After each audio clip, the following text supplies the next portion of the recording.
Leur notaire a révélé que j'étais l'unique héritière de 28 000 €. Mes parents ont exigé le contrôle, quand j'ai refusé, ils ont voulu mettre maître à la rue. Jusqu'à l'arrivée des témoins. Imaginez un jour, vous perdez les personnes que vous aimez le plus au monde. Le lendemain, vous héritez d'une fortune que vous n'aviez jamais imaginée. Mais cet argent, ce cadeau d'adieu, transforme votre propre famille en monstre. Ils ont exigé que je leur donne tout.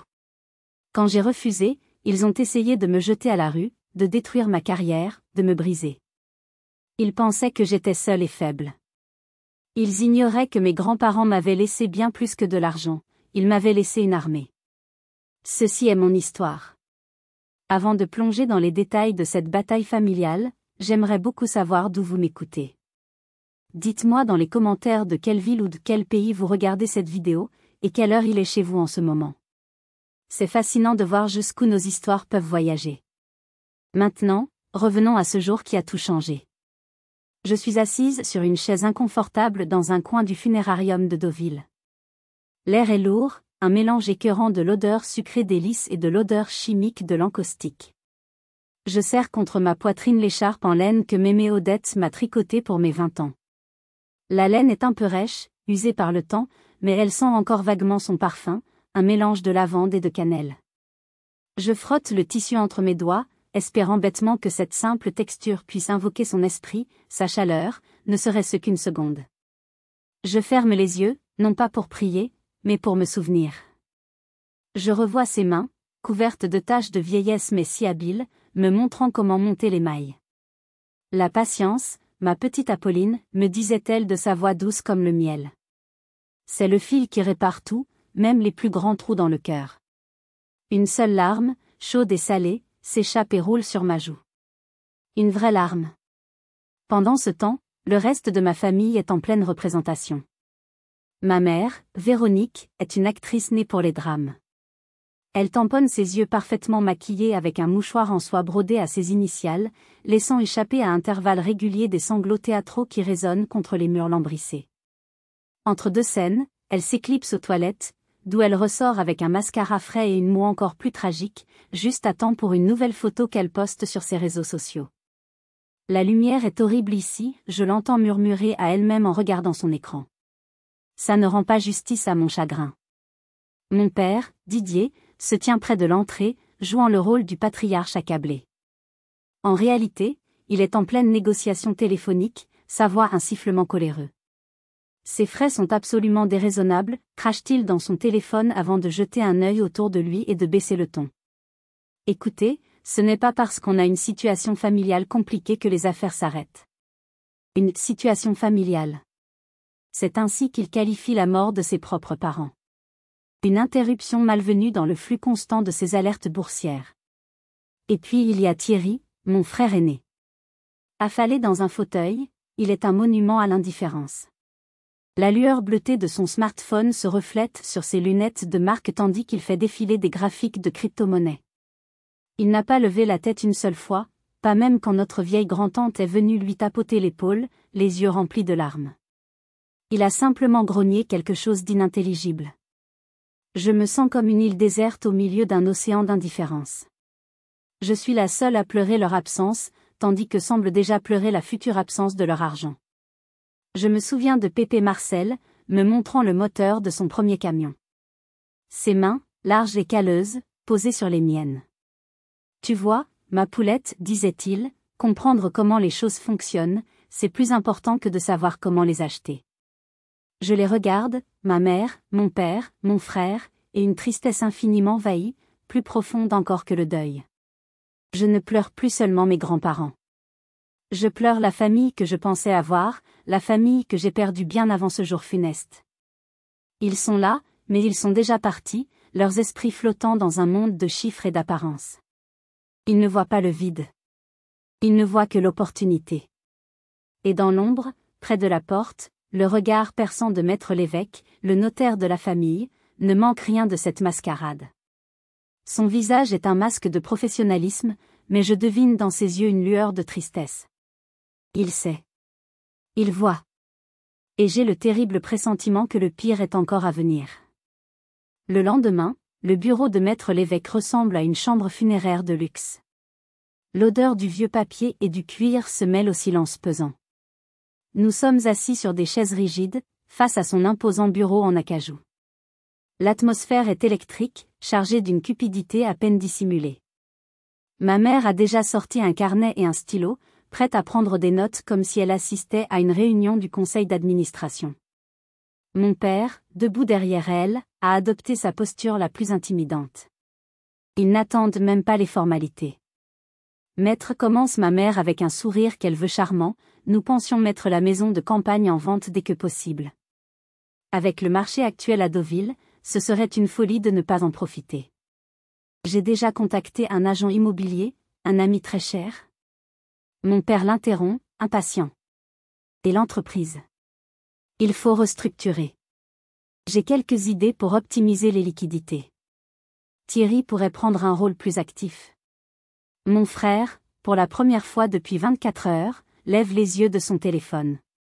Absolument. La flotte de camions est vieillissante.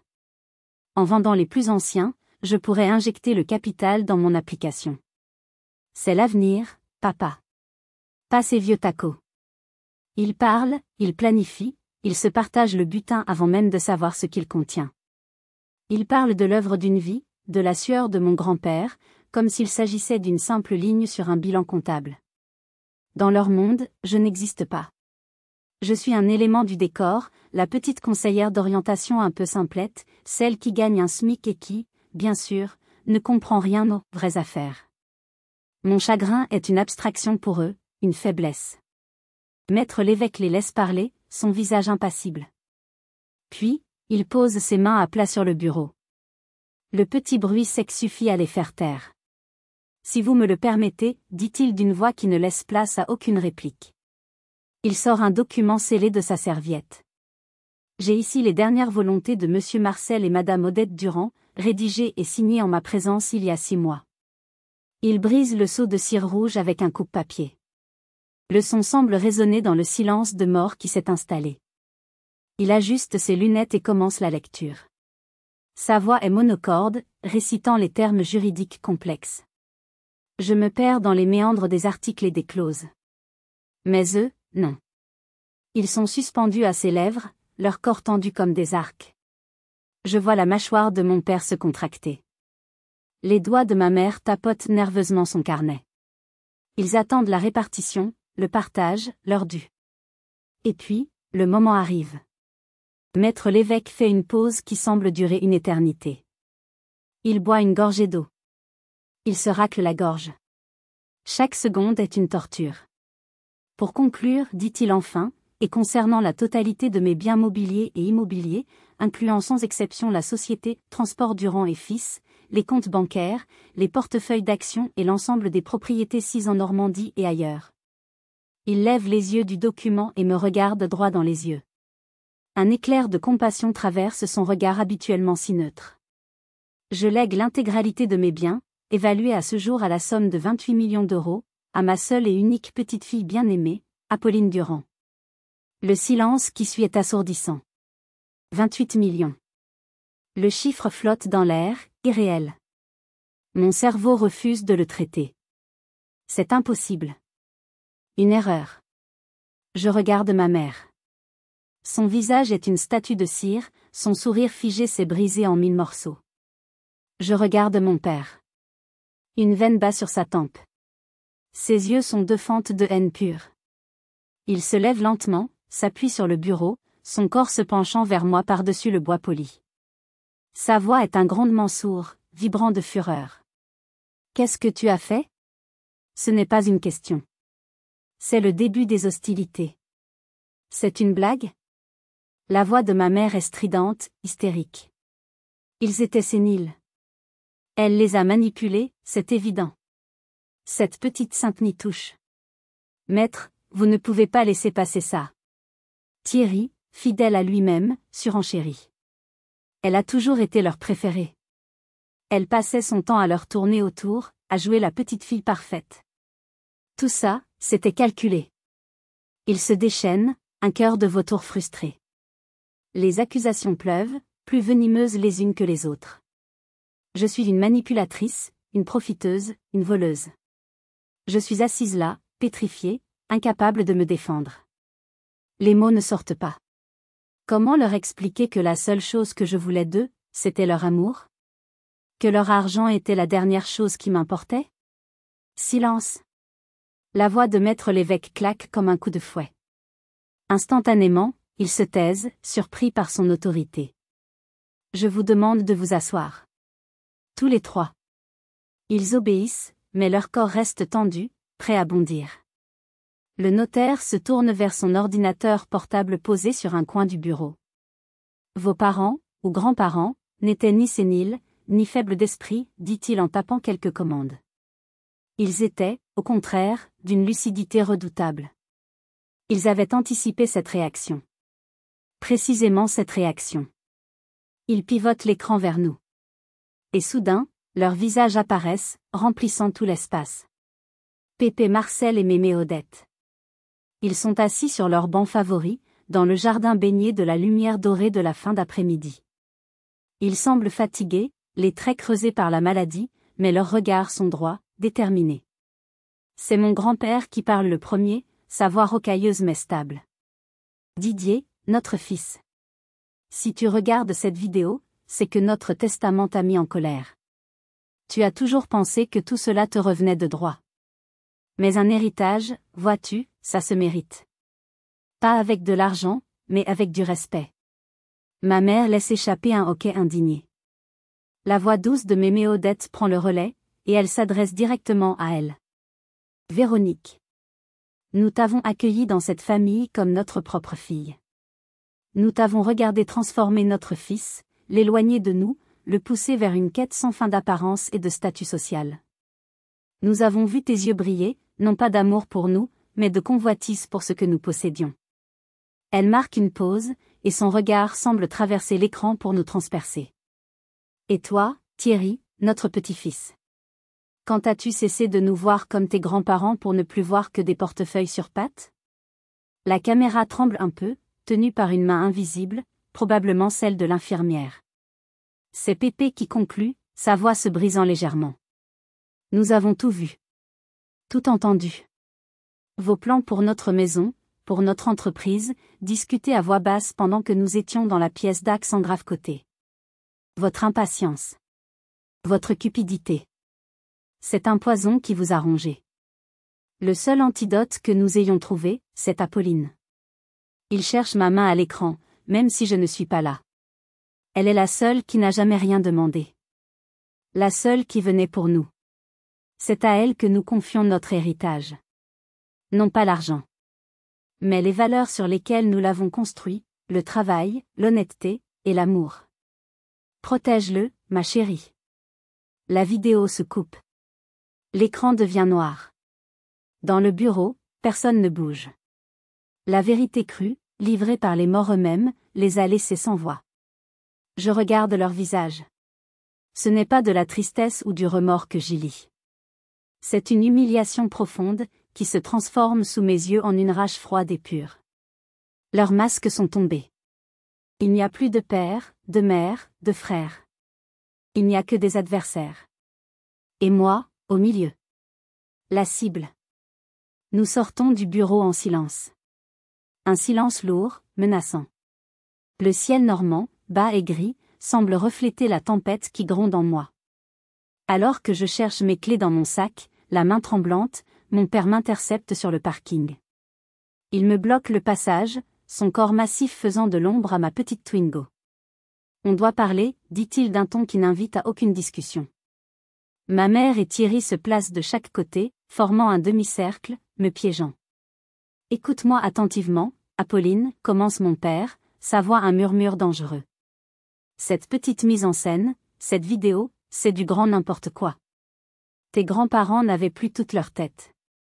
Nous allons contester ce testament, et nous allons gagner. Mais ça peut être long et sale. Ma mère prend le relais, son ton mielleux rendant ses paroles encore plus venimeuses. Ma chérie, nous voulons t'éviter tout ça. Tu n'es pas faite pour ce monde de requins. Signe simplement une procuration, laisse ton père gérer les choses. Nous te garantirons un revenu confortable à vie. Tu n'auras plus jamais à te soucier de rien. Un revenu. Comme si j'étais une employée qu'on met à la retraite. Non, dis-je, ma voix à peine plus qu'un souffle. C'est leur dernière volonté. Je la respecterai. La réaction est instantanée. Le masque de bienveillance de ma mère tombe. Ingrate, crache-t-elle. Le visage de mon père s'assombrit. Tu as fait ton choix, dit-il froidement. Alors assume-le. N'oublie pas une chose. L'appartement dans lequel tu vis à Caen, c'est moi qui en suis le propriétaire. Et les contrats de location, ça peut se résilier. Pense-y. Ils me tournent le dos, et ils s'en vont tous les trois, me laissant là, tremblante, au milieu du parking désert. Ce soir-là, la menace tourne en boucle dans ma tête. Je suis incapable de rester en place, arpentant mon petit studio comme un animal en cage. Chaque ombre me fait sursauter. La sonnerie de mon téléphone me fait bondir. C'est un numéro que je ne reconnais pas tout de suite. C'est Monsieur Dubois, le proviseur de mon collège. Sa voix est tendue, inhabituellement formelle. Bonsoir Apolline. Je suis navrée de vous appeler si tard. J'ai eu une conversation, surprenante avec votre mère. Mon cœur s'arrête. Elle m'a fait part de sa plus vive inquiétude concernant votre état émotionnel. Elle a utilisé des termes comme « dépression sévère »,« comportement erratique ». Elle a fortement suggéré que je vous mette en arrêt de travail pour une durée indéterminée, pour votre bien et, je cite, « pour la sécurité des enfants ». Le téléphone me glisse presque des mains. C'est un coup de poignard dans le dos. Une attaque nucléaire. Elle n'essaie pas seulement de me prendre mon héritage. Elle essaie de me prendre ma vie. Ma crédibilité. Mon travail, la seule chose qui me définit vraiment. Je bafouille une réponse, assurant au proviseur que tout va bien, que ma mère exagère à cause du deuil. Je sens bien à son silence qu'il n'est qu'à moitié convaincu. Alors que je raccroche, anéanti, le téléphone sonne à nouveau. C'est Maître Lévesque. Sa voix est urgente. Apolline. J'ai une mauvaise nouvelle. Votre père vient de contacter le syndic de votre immeuble. Il a prétexté une fuite de gaz majeure et a exigé une intervention d'urgence pour demain matin à 8 heures. C'est un mensonge, bien sûr. Il a engagé un serrurier. Il va changer les serrures et vous mettre dehors. Vous devez quitter votre appartement. Tout de suite. Le double assaut. Me faire passer pour folle au travail et me jeter à la rue, le tout en quelques heures. C'est une stratégie de la terre brûlée. Ils veulent m'isoler, me briser, me laisser sans rien pour que je revienne vers eux en rampant. Que feriez-vous à ma place? Quand les personnes qui sont censées vous protéger deviennent vos bourreaux? Quand chaque porte se ferme et que la nuit semble sans fin? Dites-le moi dans les commentaires, car à cet instant précis, je me sentais piégée, sans la moindre issue. Dans la panique, je saisis un sac, y enfournant à la hâte quelques affaires. Un jean, un pull, ma trousse de toilette, mon ordinateur portable. Mes mains tremblent si violemment que je peine à remonter la fermeture. Je jette un dernier regard à mon petit appartement, ma seule ancre dans le monde. Et je fuis. Je fuis dans la nuit, sous une pluie fine et glaciale, sans savoir où aller. Je conduis sans but sur les routes départementales de la campagne normande. Les essuie-glaces de ma Twingo balaient la pluie dans un rythme hypnotique et déprimant. Caen est derrière moi, mais où aller? Je ne peux pas aller chez des amis, ma famille les connaîtrait tous. Je me sens comme une proie traquée. Et puis, une image s'impose à moi, le grand portail en fer forgé, la longue allée bordée de chênes. La maison. Leur maison. Ma maison. La seule forteresse possible. 1 heure plus tard, j'arrive. La pluie a cessé. La lune perce à travers les nuages, jetant une lumière blafarde sur la vieille bâtisse en pierre. Tout est sombre, silencieux. Je coupe le moteur et reste là, le cœur battant. Ai-je le droit d'être ici? C'est alors qu'une lumière vacillante apparaît à une fenêtre de l'étage. Puis, la porte d'entrée grince et s'ouvre. Une silhouette massive se découpe dans l'encadrement. C'est Gaston, le gardien, une vieille lampe à pétrole à la main, comme un gardien de phare dans la nuit. Je vous attendais, mademoiselle Apolline, dit sa voix grave et rassurante. Entrez, Vous devez être gelé. Il n'a pas posé de questions. Il savait. À l'intérieur, un feu crépite déjà dans la grande cheminée. Edith, la gouvernante, m'attend avec une couverture chaude et une tisane fumante. Leur présence silencieuse et bienveillante est un baume sur mes nerfs à vif. Je leur raconte tout, les mots se bousculant dans un flot de larmes et de colère. Ils écoutent, leur visage se durcissant à chaque détail de la trahison de ma famille. Ces gens-là n'ont pas de cœur, gronde Gaston. Edith pose une main sur mon bras. Votre grand-mère le savait, ma petite. Elle savait de quoi ils étaient capables. Elle s'est préparée. Venez. Intriguée, je la suis. Elle ne me conduit pas au bureau de mon grand-père, mais vers le petit escalier en colimaçon qui mène au grenier. L'air y est frais et sans la poussière et le temps passé.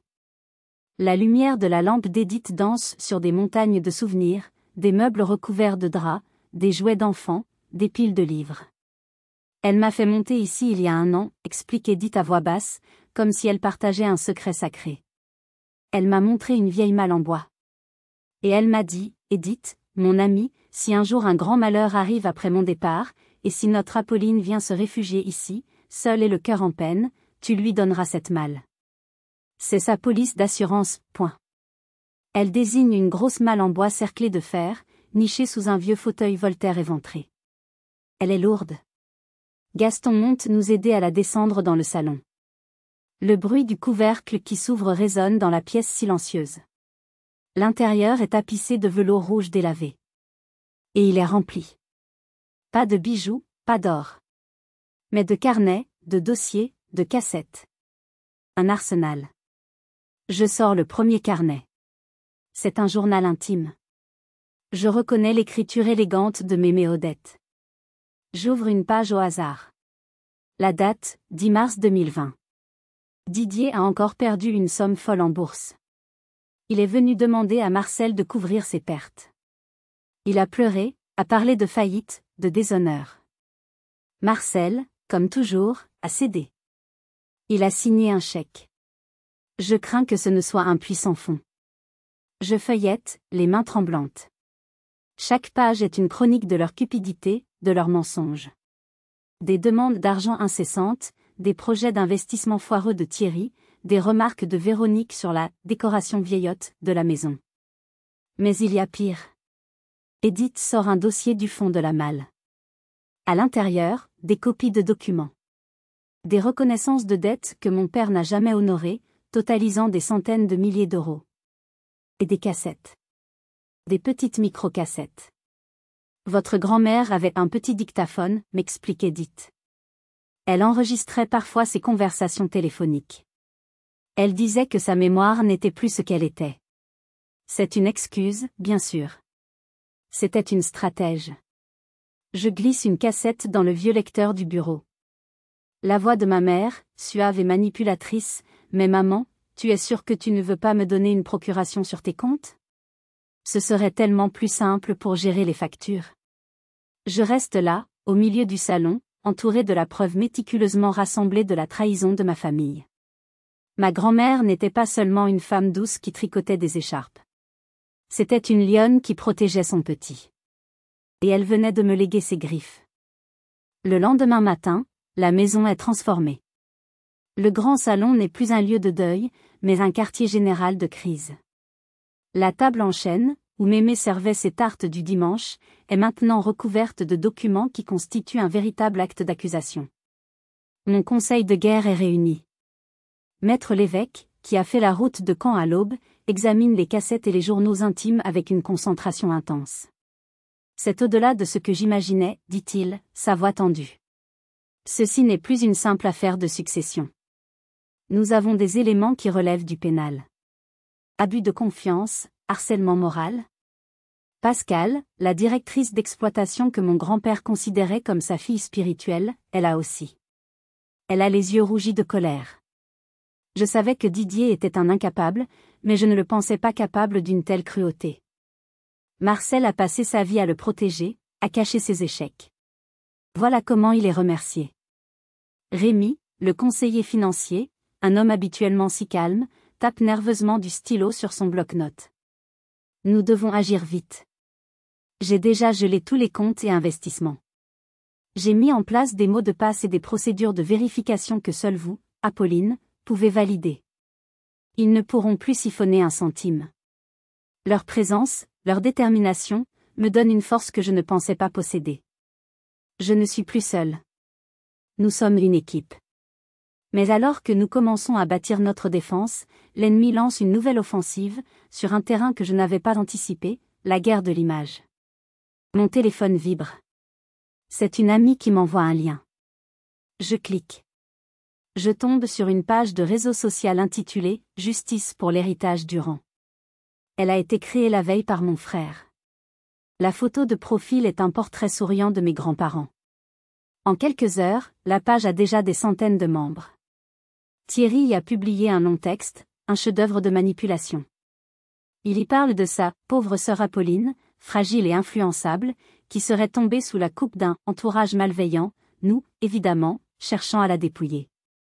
Il lance un appel aux dons pour financer les « frais de justice nécessaires pour protéger Apolline d'elle-même et honorer la mémoire de leurs parents ». Les commentaires sont un déferlement de soutien hypocrite. Des amis, de la famille, des voisins, tous expriment leur inquiétude pour moi. Pauvre petite, elle a toujours été si fragile. Il faut la sauver de ces vautours. C'est diabolique.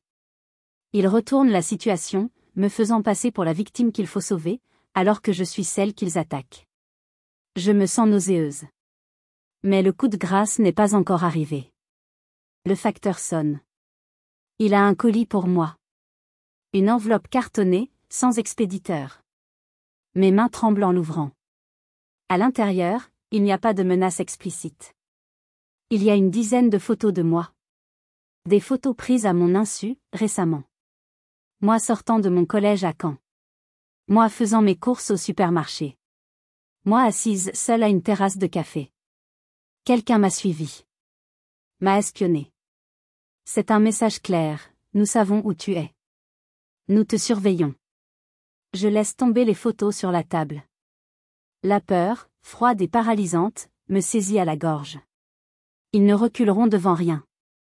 Maître l'évêque ramasse les photos avec un mouchoir. Ceci change tout, dit-il, le visage dur comme la pierre. L'ordonnance restrictive ne suffit plus.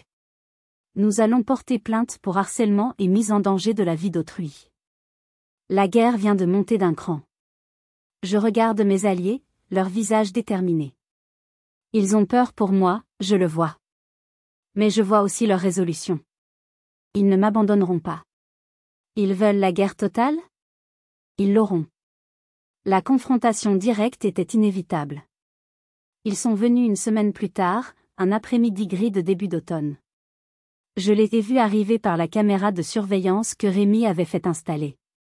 3 voitures de luxe, arrogantes, qui se sont arrêtées net devant le grand portail en fer forgé. Ils n'ont même pas essayé de sonner. Ils sont descendus, mon père en tête, comme un général menant ses troupes.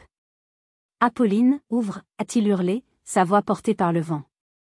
Nous venons récupérer ce qui nous appartient. Les meubles de nos ancêtres. C'était leur prétexte. Les souvenirs. Mon cœur battait à se rompre. Une partie de moi voulait se cacher au fond de la maison. Mais une autre voix, celle de Mémé Odette, murmurait à mon oreille, « Ne baisse jamais la tête, ma chérie. » J'ai respiré profondément et je suis sortie sur le perron. Seule. Je les ai laissés s'approcher. Le portail, sur ordre de maître l'évêque, était resté ouvert. Un piège. Mon père a gravi les marches 4 à 4, le visage rouge de colère. Fini de jouer, la comédie a assez duré. Il a tendu la main pour me repousser et entrer dans la maison. C'est à cet instant précis que le piège s'est refermé. Je ne vous conseille pas de la toucher, monsieur Durand. La voix était calme, mais lourde d'autorité. Pascal est sortie de l'ombre du grand chêne. Elle n'était pas seule.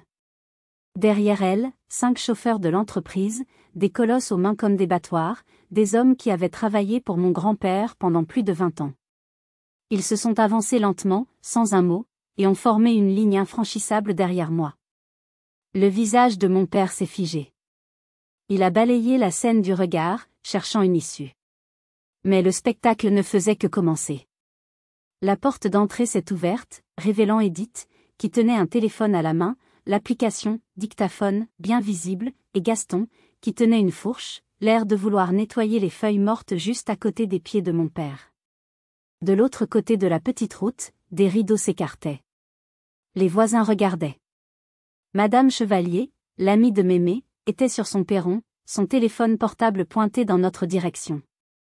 La confusion de ma famille s'est transformée en panique sourde lorsque la BMW noire de Maître Lévesque a remonté l'allée en douceur, venant se garer juste derrière leur voiture, bloquant toute retraite possible. Il est descendu, élégant et implacable, une chemise en carton sous le bras. « Bonjour à tous », a-t-il dit avec une politesse exquise qui sonnait comme une insulte. Quelle merveilleuse réunion de famille. Cela tombe bien, j'ai quelques documents à vous remettre en main propre. Il a tendu à chacun d'eux une enveloppe. Voici une copie de la plainte que nous avons déposée ce matin pour harcèlement, menaces et tentatives d'intimidation. Les photos que vous avez envoyées à mademoiselle Apolline sont des pièces à conviction particulièrement intéressantes. Ma mère a laissé échapper un petit cri, comme un animal blessé. Thierry est devenu livide. Mon père a regardé la plainte, puis les visages durs des chauffeurs, puis la caméra du téléphone de la voisine, puis le sourire glacial de Maître Lévesque. Pour la première fois de ma vie, j'ai vu la peur dans ses yeux. Pas de la colère. De la peur pure. La peur de l'homme puissant qui réalise soudain qu'il a perdu le contrôle. Il a marmonné une insulte, a fait demi-tour et a pratiquement couru jusqu'à sa voiture. Ma mère et mon frère l'ont suivi, comme des chiens battus.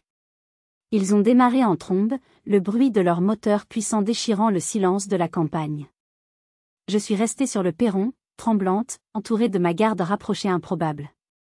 Les chauffeurs, Pascal, Gaston, Edith. Ils m'ont souri. J'avais gagné une bataille cruciale. Je leur avais montré que je n'étais plus seule. Mais en les regardant fuir, je savais que leur humiliation publique ne ferait qu'alimenter leur désir de vengeance. Ils avaient perdu une bataille, mais ils n'avaient pas encore perdu la guerre. Si vous êtes arrivés jusqu'ici, laissez un commentaire pour nous dire ce que vous auriez fait à la place d'OP. Vous pouvez aussi écrire simplement le chiffre 1 pour montrer que vous suivez encore. Et dites-nous, vous regardez cette histoire depuis quelle région ou quel pays? L'euphorie de la victoire a été de courte durée. Une fois l'adrénaline retombée, un silence étrange s'est installé dans la grande maison. Mes alliés sont repartis les uns après les autres, me laissant seule avec Gaston et Edith. Ce soir-là, assise dans le grand salon, devant un feu de cheminée qui ne parvenait pas à me réchauffer, je me suis sentie plus seule que jamais. La confrontation, aussi réussie soit-elle, avait laissé un goût amer. J'avais vu la haine pure dans les yeux de mon père, le mépris dans ceux de ma mère, et la lâcheté dans ceux de mon frère. C'était ma famille. Et ils me détestaient. La nuit a été longue, peuplée de cauchemars.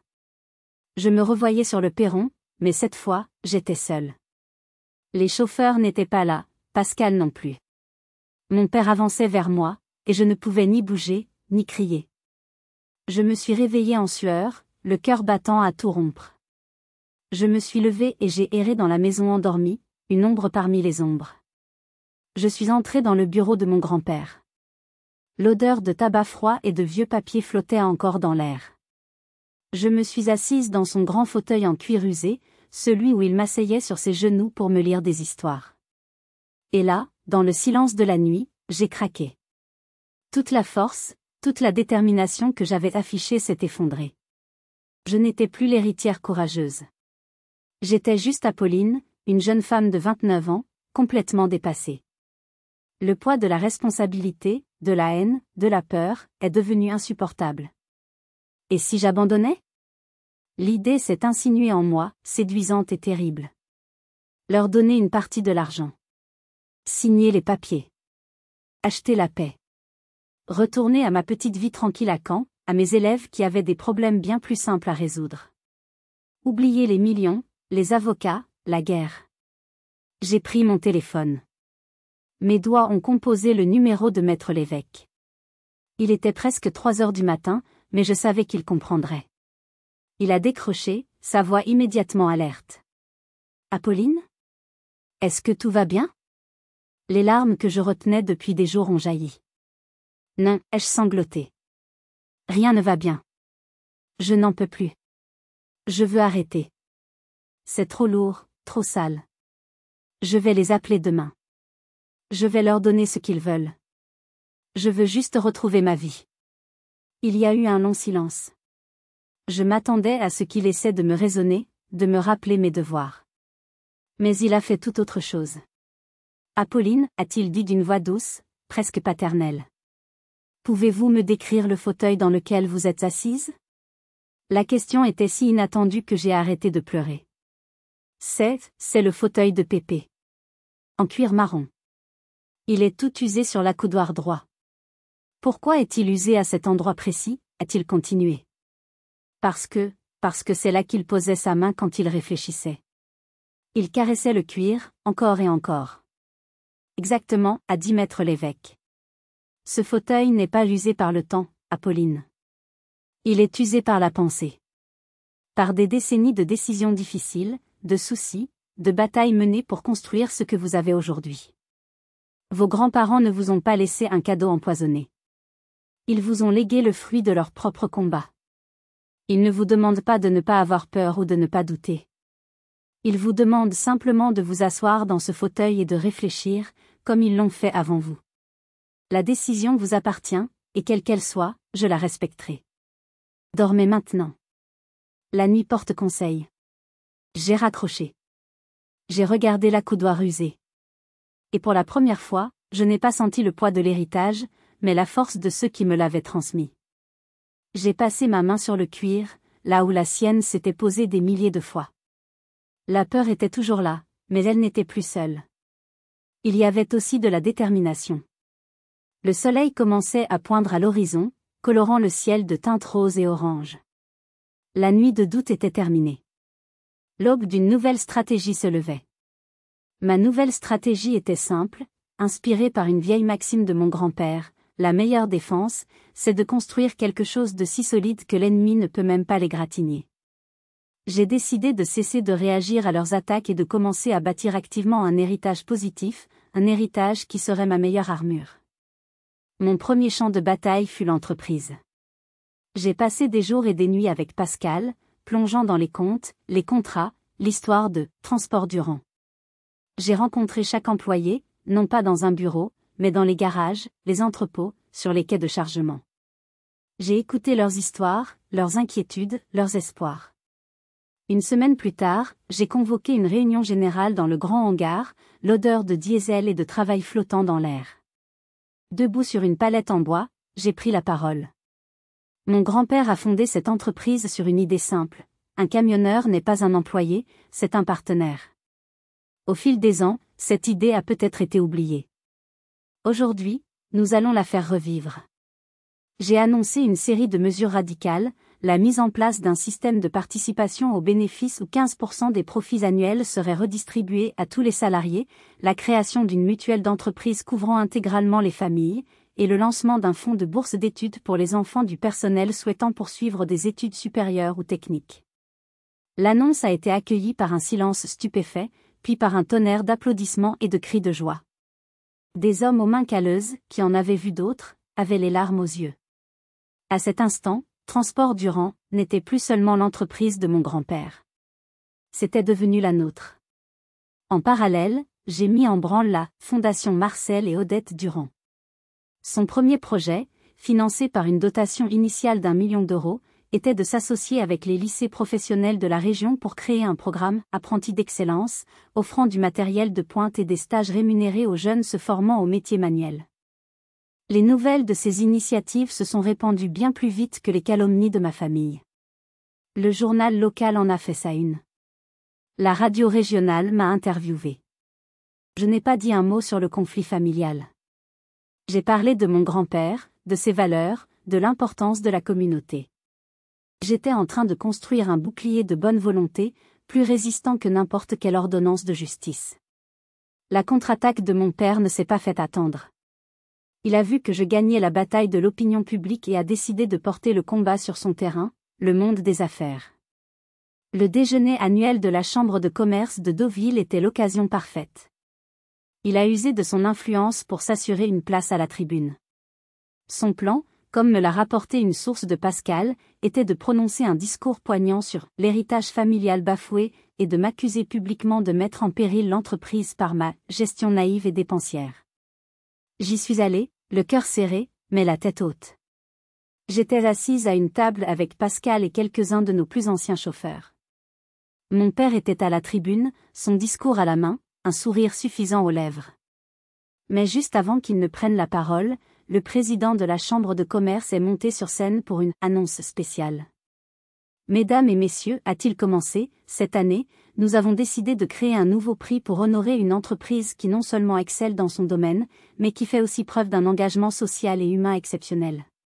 C'est avec un immense plaisir que nous décernons le premier prix de l'entreprise citoyenne de l'année à Transport Durand et Fils, sous la nouvelle direction de mademoiselle Apolline Durand. La salle a éclaté en applaudissements. Mon père est resté figé à la tribune, son discours inutile à la main, le visage décomposé par une rage impuissante. J'ai reçu le prix sous les flashs des photographes.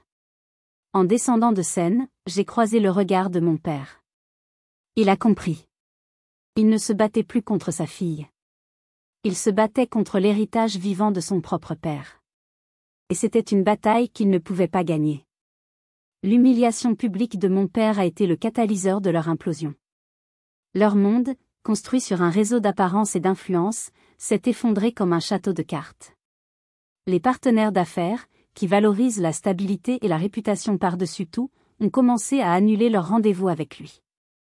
Les invitations de ma mère à des galas de charité se sont mystérieusement perdues dans le courrier. Leur statut social, leur drogue la plus puissante, leur était retirée. Privés de l'admiration des autres, ils se sont retournés les uns contre les autres. Le premier signe de rupture est venu de ma mère. Un soir, tard, mon téléphone a sonné. C'était elle. Sa voix n'était plus arrogante ni mielleuse. Elle était brisée, paniquée. « Apolline, ton père, il est devenu fou », a-t-elle sangloté. Il passe ses journées à boire et à crier. Il dit que tout est de ta faute, que tu as tout détruit. Il a vendu certaines de mes actions sans me le dire, j'ai peur, Apolline. Je ne reconnais plus l'homme que j'ai épousé. C'était une performance, bien sûr, une tentative de se positionner en victime pour sauver les meubles. Mais sous la comédie, j'ai perçu une panique réelle. La panique de la reine déchue qui voit son royaume s'écrouler. Tu devrais peut-être en parler avec lui, ai-je répondu froidement avant de raccrocher. Je ne serais pas son épaule sur laquelle pleurer. Le deuxième signe est venu de Thierry. Un long email, rempli de fautes de frappe, écrit en pleine nuit. Apolline, il faut que je te parle. C'est à propos de papa. Il m'a forcé à signer des papiers, des garanties pour des prêts que je ne comprenais pas. Maintenant les banques m'appellent. Je risque de tout perdre. Je sais que j'ai été un con avec toi. J'étais jaloux, je crois. Jaloux de la façon dont Pépé et Mémé te regardaient. Papa m'a toujours mis la pression pour que je réussisse, que je sois meilleur que lui. J'ai tout raté. S'il te plaît, aide-moi. La lâcheté et l'apitoiement suintaient de chaque mot. Il n'était pas désolé pour ce qu'il m'avait fait, il était désolé pour lui-même. J'ai supprimé l'email sans répondre. La confirmation finale de leur déroute est venue de la source la plus inattendue, l'avocat de mon père a appelé maître Lévesque. Mon client est, dans un état de grande détresse, a-t-il expliqué. Il souhaite trouver une solution à l'amiable. Une médiation. Mais, et c'est là que maître Lévesque a eu un petit sourire en me le racontant, il a posé une condition. Il refuse que votre père, monsieur Durand, soit présent à la réunion. C'était la débandade. Le navire coulait, et les rats commençaient à se jeter à l'eau pour sauver leur propre peau. Ce soir-là, en relisant un des journaux de ma grand-mère, je suis tombée sur une phrase qu'elle avait écrite des années auparavant, après une énième dispute avec mon père. Un homme qui ne construit rien passe sa vie à essayer de détruire ce que les autres ont bâti. Mais une structure basée sur la haine et l'envie finit toujours par s'effondrer sur elle-même. Elle avait vu juste, comme toujours. Leur mur, construit avec les briques de l'égoïsme et cimenté par la cupidité, était en train de s'écrouler. Il était temps de programmer la démolition finale. J'ai accepté la médiation, mais j'en ai fixé les règles. Le lieu, le grand salon de la maison de mes grands-parents. Le décor de leur trahison serait le théâtre de leur reddition. Les participants, eux trois, moi-même et maître l'évêque. Et pour garantir une médiation impartiale, j'ai invité 2 observateurs de mon choix, Monsieur Dubois, un juge à la retraite et le plus vieil ami de mon grand-père, et le maire du village, un homme intègre qui vénérait ma grand-mère pour son engagement dans la communauté. C'était une convocation, pas une invitation. Ils n'avaient pas d'autre choix que d'accepter. Ils sont arrivés en ordre dispersé, comme des étrangers. Ma mère, le visage caché derrière de grandes lunettes noires. Thierry, voûté, l'air d'un condamné. Et mon père, qui essayait de conserver une façade de dignité, mais dont les mains tremblantes trahissaient la nervosité. Leur choc en voyant le juge et le maire assis près de la cheminée fut palpable. Le piège venait de se refermer. « Asseyez-vous » ai-je dit, ma voix calme résonnant dans le silence. Je me suis assise dans le fauteuil de Mémé, et j'ai posé sur la table basse un seul objet, le premier livre de contes de « Transport Durand », celui de 1962. Maître l'évêque s'est levé. Il n'a pas fait de long discours. Il a simplement allumé la télévision et inséré une clé USB. La première vidéo était celle des caméras de sécurité, montrant le pillage en règle de la maison le soir de l'enterrement. La honte était visible sur leurs visages, même sous les masques de défi. Ensuite, il a fait défiler un diaporama. Chaque diapositive était une preuve. Une reconnaissance de dette impayée. Un extrait de compte montrant un virement suspect. Une transcription d'une des cassettes de Mémé. Un email de Thierry se vantant auprès d'un ami de la façon dont il allait plumer les vieux. C'était une avalanche de preuves, froides, factuelles, implacables. Le juge Dubois prenait des notes, le visage sévère. Le maire secouait la tête, l'air dégoûté. Après 20 minutes de ce supplice, maître l'évêque a éteint l'écran. Il a pris le vieux livre de comptes, l'a ouvert à une page marquée d'un ruban rouge. Ceci, a-t-il dit, est l'acte de fondation original de la société, rédigé et signé par Marcel Durand. Il a lu à voix haute un article qui l'avait encerclé. Article 7. En considération de la nature familiale de cette entreprise, il est stipulé que tout membre de la famille Durand qui, par ses actions, porterait délibérément atteinte à l'intégrité financière ou morale de la société, ou à l'honneur de ses fondateurs, sera de fait et de manière irrévocable, exclu de toute part dans la succession de ces derniers. Un silence de mort s'est abattu. C'était le coup de grâce. Une clause testamentaire cachée dans les statuts de l'entreprise. Une bombe à retardement que mon grand-père, dans son infinie sagesse, avait placée là 50 ans plus tôt, comme s'il avait pressenti la dérive de son propre fils. Ils n'étaient plus seulement coupables moralement. Ils étaient légalement déshérités par leurs propres actions, selon les règles édictées par le patriarche lui-même. Mon père a fixé le livre, le souffle court. Il venait d'être désarmé, non pas par moi, mais par son propre père. C'est à ce moment que j'ai pris la parole. J'ai fait glisser 3 documents sur la table. Ceci est un accord de renonciation, ai-je expliqué. Vous renoncez à toute contestation présente ou future de la succession. En échange, je m'engage à ne pas porter plainte au pénal. Et je mettrai en place une petite rente mensuelle pour chacun de vous, de quoi vivre décemment, mais sans excès. Je les ai regardés dans les yeux, un par un. C'est ma dernière offre. Signé, et ce cauchemar s'arrête aujourd'hui. Refusé, et je remets ce dossier complet au procureur de la République demain matin. La partie d'échecs était terminée. C'était mat. Le bruit de leur stylo grattant le papier fut le son le plus doux que j'ai entendu depuis des mois. C'était le son de la libération. Ils ont signé, l'un après l'autre, sans un mot. Mon père, le premier, avec un geste rageur. Ma mère, avec des larmes de crocodile. Et Thierry, qui n'a même pas osé lever les yeux. Ils se sont levés et sont partis, passant la porte de cette maison pour la dernière fois. Quand le bruit de leur dernière voiture s'est évanoui au loin, j'ai expiré un souffle que je semblais retenir depuis des semaines. J'ai regardé le juge Dubois. Il a simplement hoché la tête, un rare sourire aux lèvres. Il aurait été si fier de vous, ma petite, a-t-il dit. 6 mois ont passé. La poussière est retombée, laissant place à une paix que je n'espérais plus. Ma vie a trouvé un nouvel équilibre. 3 jours par semaine, je suis Apolline Durand, la présidente de Transport Durand et de la Fondation. Je travaille avec Pascal pour développer l'entreprise, en gardant toujours les valeurs de PP comme boussole. La Fondation a déjà aidé des dizaines de jeunes à trouver leur voie dans l'artisanat. Les 2 autres jours, je suis juste Apolline, la conseillère d'orientation du collège de Caen. Je retourne dans mon petit bureau, avec mes posters de motivation et ma bouilloire. Je garde ce travail car il me rappelle qui je suis vraiment, et d'où je viens. C'est mon ancre. Cet après-midi, une jeune fille de 15 ans, Léa, est assise en face de moi. Elle a les yeux rougis. Elle me raconte la pression que ses parents exercent sur elle. Ils veulent qu'elle fasse une grande école de commerce pour réussir, alors qu'elle ne rêve que de dessiner, de créer des bandes dessinées. Ils disent que je suis égoïste, me confie-t-elle. Que je ne pense pas à l'avenir de la famille. Ils menacent de me couper les vivres si je ne suis pas leur plan. Son histoire résonne en moi avec une violence familière. La manipulation, la culpabilisation, le chantage affectif, je connais cette musique par cœur.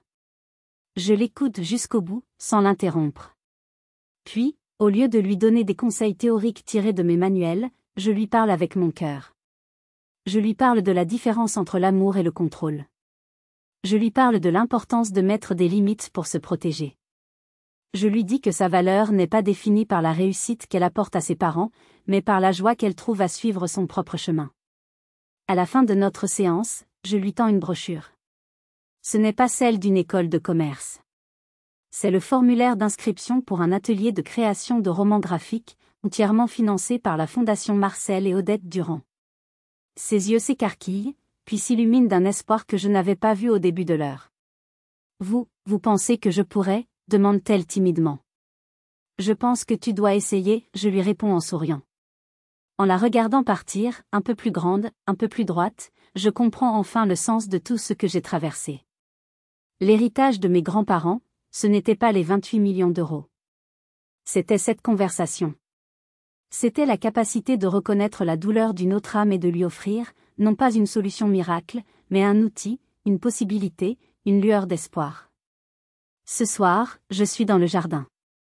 Je regarde les rosiers de Mémé, qui commencent à refleurir. La paix que je ressens est profonde, authentique. Une paix que l'argent ne peut acheter. Mon histoire a été une bataille, mais elle m'a appris une leçon essentielle. La famille n'est pas toujours une question de sang. C'est une question de cœur, de loyauté et de respect. C'est la famille que l'on choisit, celle qui nous soutient dans la tempête. Si vous avez, vous aussi, dû vous battre pour votre liberté, pour vos rêves, contre ceux qui étaient censés vous aimer, racontez votre histoire dans les commentaires. Nos expériences, partagées, deviennent une force. Merci de m'avoir accompagné jusqu'au bout. Si mon histoire vous a parlé, un pouce bleu est toujours apprécié, et n'oubliez pas de vous abonner pour d'autres récits de vie. Prenez bien soin de vous, et souvenez-vous que même après la nuit la plus sombre, le soleil finit toujours par se lever.